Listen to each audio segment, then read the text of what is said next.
You people been wanting one of these kind of videos? Well, here it is. Hey guys, it's Rico Rocks 2001 here. Sorry I haven't been making videos for quite some time. I've been running out of some ideas for videos, but I got an idea. It's Super Mario All-Stars. I do not have the one that comes with Super Mario World, so technically I'm gonna not count that. But on the left we have is the normal Super Mario All-Stars for the Super Nintendo, and on the right we have the Wii version of the game. I got this recently at my pawn shop for only $22. I got this from a retro game store before they closed down in my local town. But aside from that, it's practically the same game, just on two different systems. This is a recreation of the Super Nintendo game.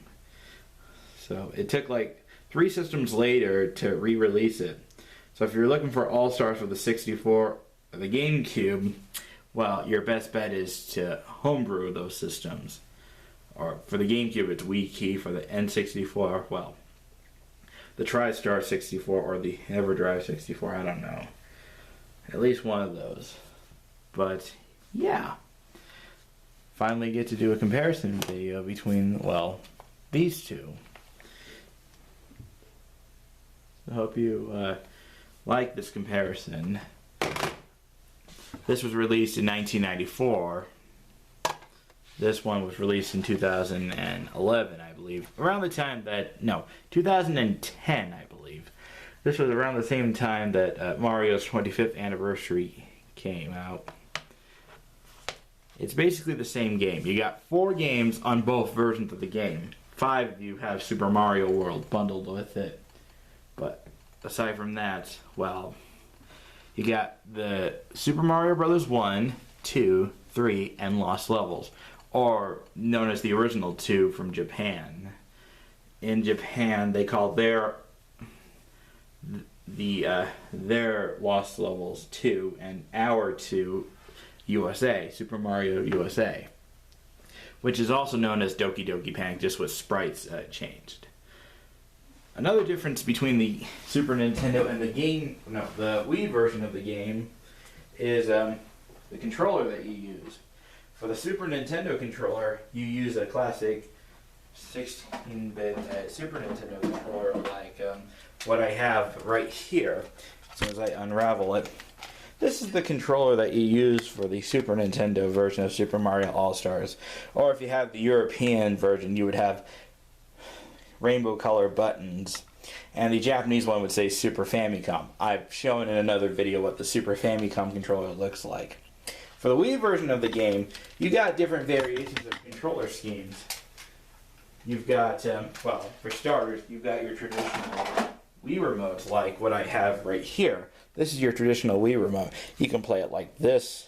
You only need A and B. As what's shown on the back here, you just need the Wii remote.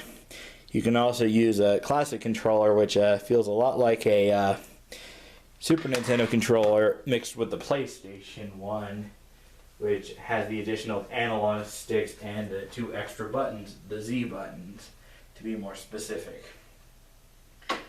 Also, you can use a GameCube controller on the Wii if you have a Wii that's backwards compatible with GameCube controller or some memory cards. I've already shown a video on what the difference is between a DOL001 and a DOL101, even though it's just basically me putting a drive from an older model Wii in a newer console.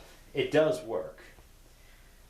But that's why I wanted to show the comparison between these two. So, if there's any advantages and disadvantages between both versions, the Super Nintendo original is a classic. In fact, if you're after a more of a retro style using a retro system, I say go for this one. But if you have more of a modern equipment, I go for the Wii version. This also works on the Wii U, by the way. And if you have a Wii U, you can play this through HDMI. But if you have a Nintendo Wii, you can hook it up through component or get the Wii to HDMI adapter, and then you can play All-Stars through your modern TV. That's pretty cool, don't you think? Anyway, that's all I have to say for this video. Since I got nothing else to say, tell me your opinion. Which variation of All-Stars do you like more? the original Super Nintendo version or the Wii version. Oh, and if anyone's wondering what the case looks like on the inside, this is what it looks like. It did not come with the instructions to All Stars, unfortunately. And here's what the art style for the Wii version looks like, if anyone's curious. Completely different than what this one looks like. On the Super Nintendo, you've got, well, let me try to zoom in, because if I try bringing the cartridge closer, it gets dark because of my shadow. You've got Mario, and on the smaller avatars, you've got basically your characters and stuff. In fact, I don't know if you can see right there, but Mario and Luigi are there. And, oh, and Princess Peach is right there as well. So, that's the comparison between the two variations of Super Mario All-Stars. If you want me to fire this up and hook it up to a TV, I will make a part 2. So, since I got nothing else to say, that's my video. Thanks for watching.